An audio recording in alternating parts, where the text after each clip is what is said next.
Saya akan turun bersama kumpulan penyelam untuk melihat bagaimana mereka menangkap penyu di dasar laut.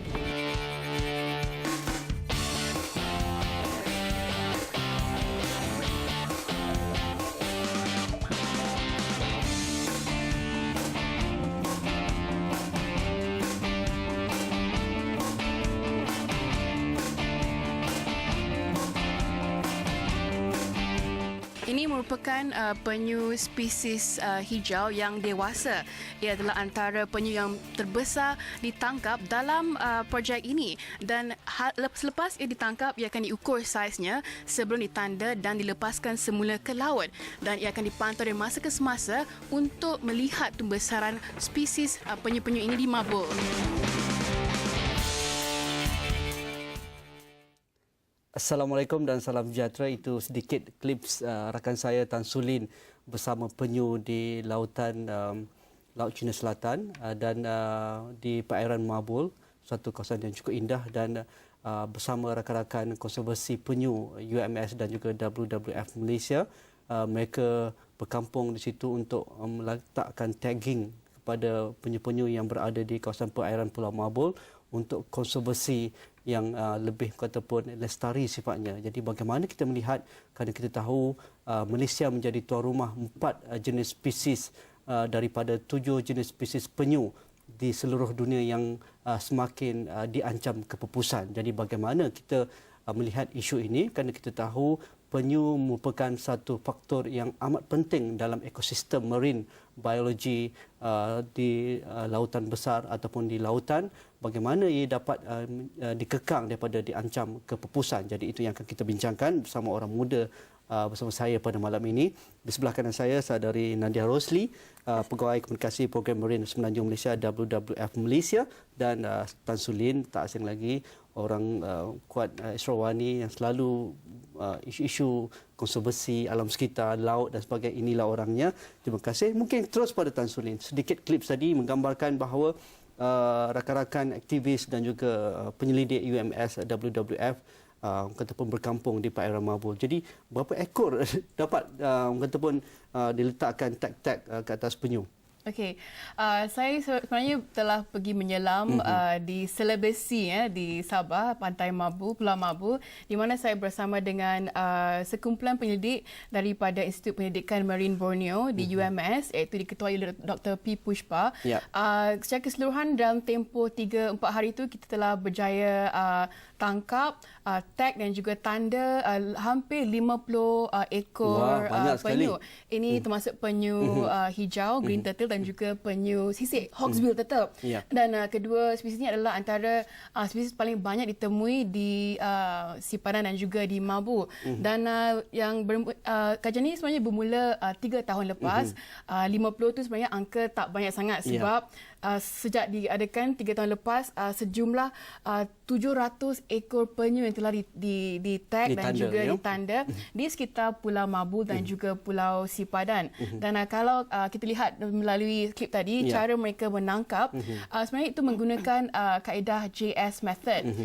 Apa kelebihan menggunakan metod tersebut? Sebab difahamkan sebelum ni ada pelbagai cara untuk menangkap penyu. Ada yang dikatakan mereka mengejar penyu sampai penyu penat, lepas tu turun tangkap, cedera dan sebagainya.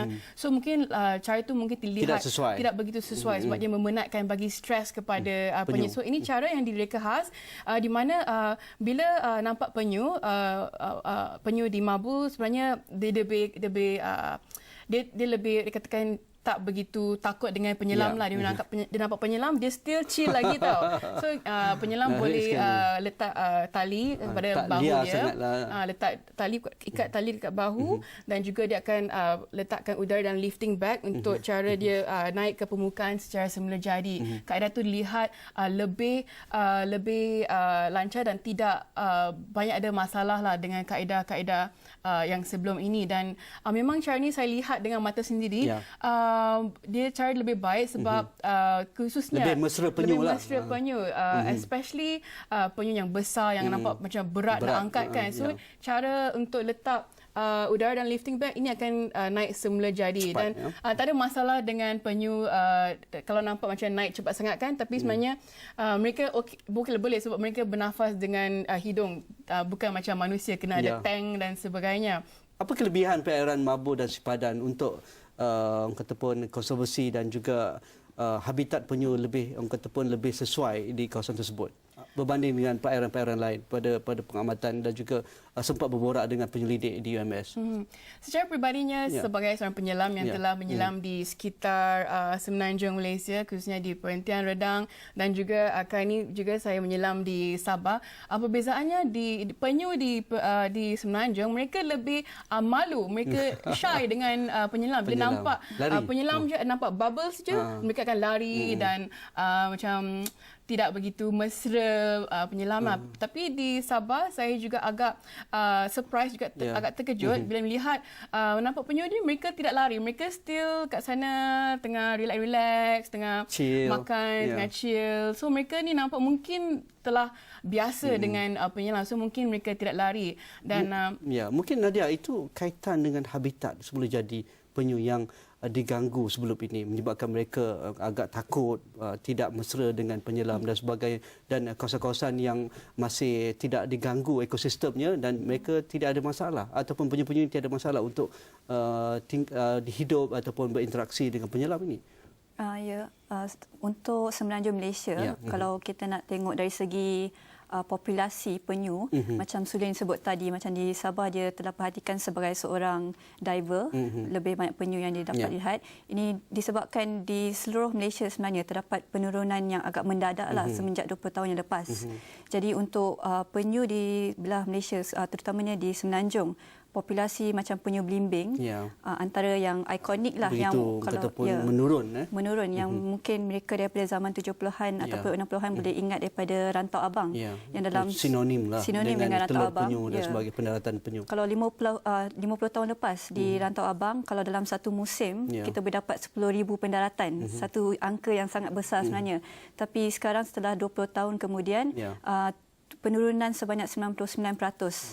Dan juga untuk penyu lipas, salah satu penyu yang kita ada di Malaysia juga, penurunan sebanyak 95%. Sementara penyu karah dan juga penyu agar, penurunan dalam purata 60% dan ke atas untuk seluruh Malaysia.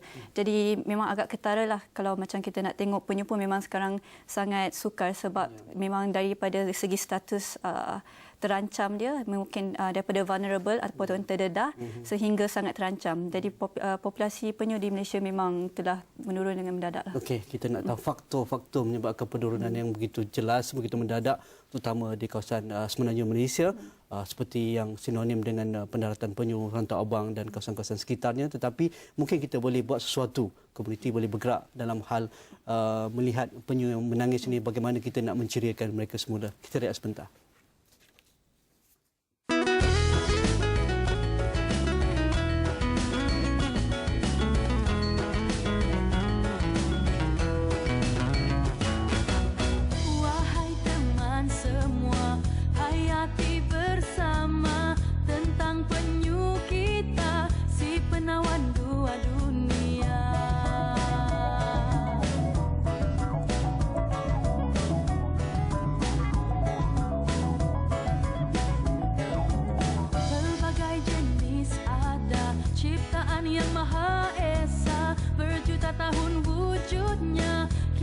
merentas masa.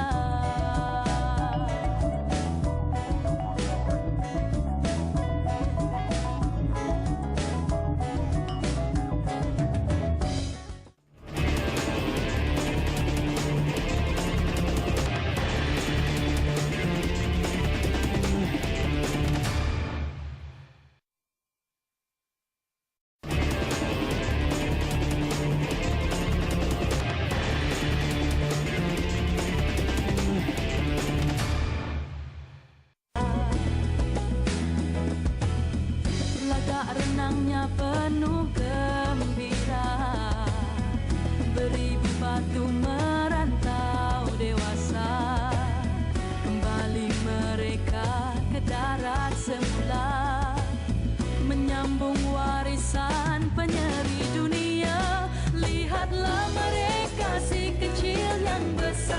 semuanya. Gigih berlari tatkala melihat dunia, mahu pulang ke lautan semula, mencari cabaran jelajah sulungnya. Ayo kawan teman insan semua.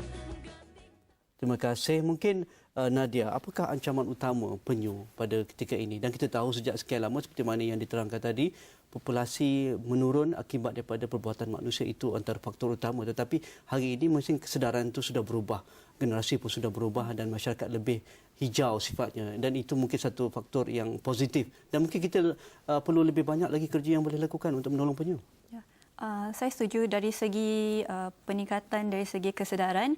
Memang pihak WWF Malaysia kami perhati daripada masyarakat setempat yang kami sama-sama bekerjasama dari segi program kesedaran dan juga aktiviti lain, terdapat peningkatan dari segi kesedaran terutamanya generasi muda. Jadi ini memang golongan yang kami ingin beri tumpuan, tapi juga kepada golongan lagi satu iaitu mereka yang masih suka makan telur penyu, sebagai contoh di Terengganu. Ya.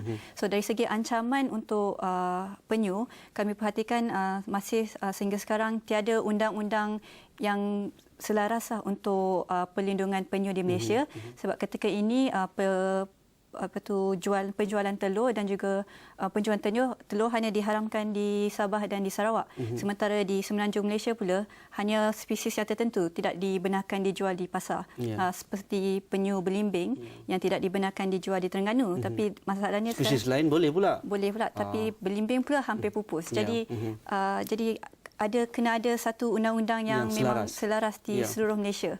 Dan antara mungkin Sabah ada keistimewaan tu, Sulin. Ya, seperti mana kita bincangkan tadi, mungkin apa yang menjadikan Sabah begitu masih banyak lagi penyu di sana adalah hasil usaha pemeliharaan yang dilakukan oleh Kerajaan Negeri Sabah dan juga Taman-Taman Sabah Park, di mana antara usaha yang menampakkan hasil adalah mereka telah menggazetkan penyu sebagai haiwan yang terlindung dan juga mengharamkan aktiviti pengambilan dan juga pemakanan telur penyu.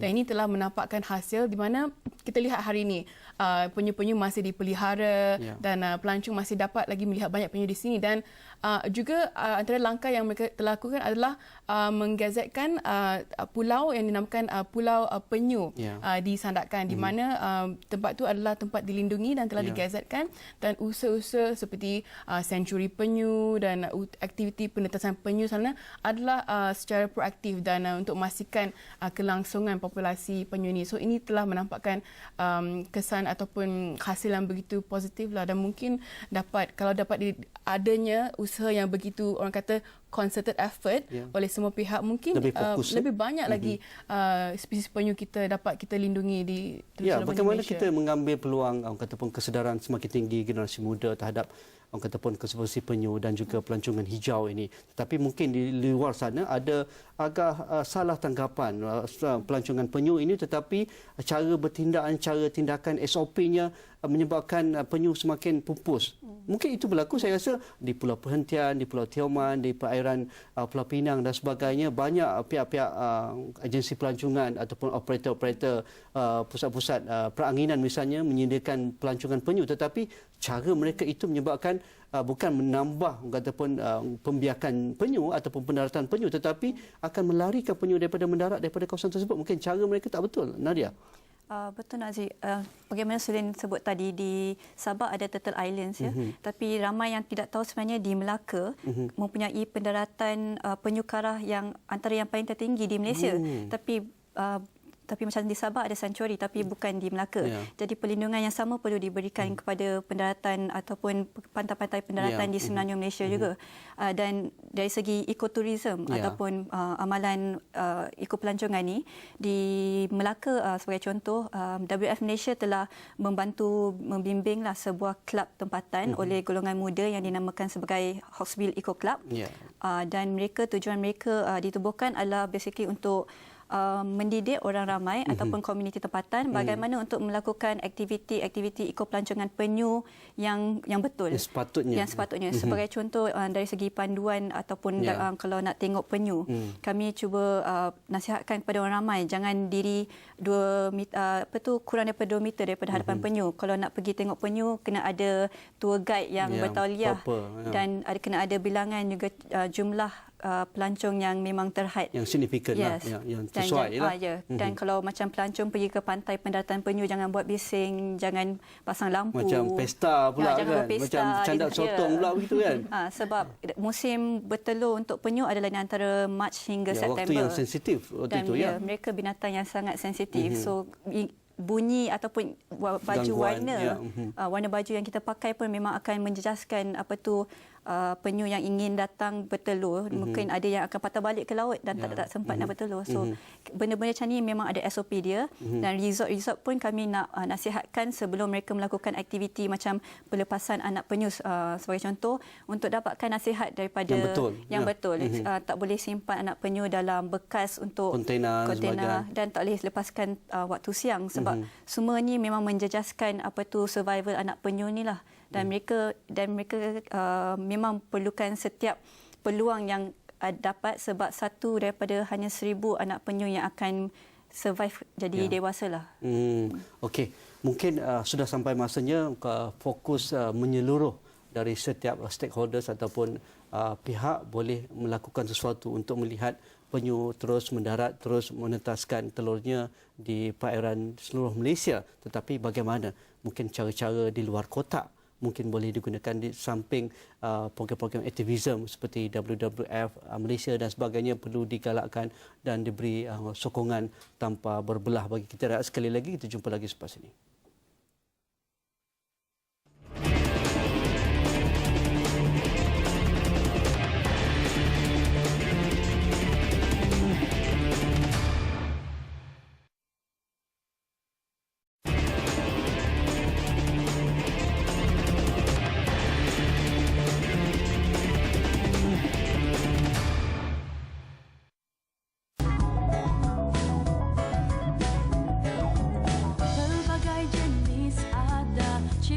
Yang Maha Esa, berjuta tahun wujudnya, kian lama merentas masa.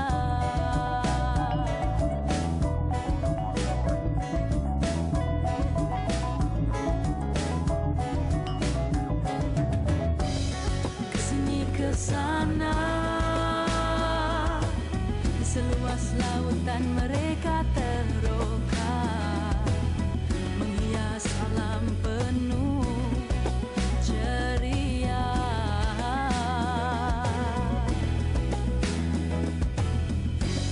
renangnya penuh gembira, beribu batu merantau dewasa, kembali mereka ke darat semula, menyambung warisan penyeri dunia. Lihatlah mereka. Itulah ramai juga pelancong. Kita bercerita dengan Nadia dan Sulin bagaimana kita nak menjadikan konservasi penyu ini satu gerakan massa yang hebat, yang besar dan mendapat pelibatan semua pihak, korporat, masyarakat madani, komuniti, para pelajar dan juga generasi muda. Mungkin Nadia, effort yang dilakukan oleh WWF Malaysia untuk membawa suara ini dari peringkat yang paling katakan luas di kalangan masyarakat kita.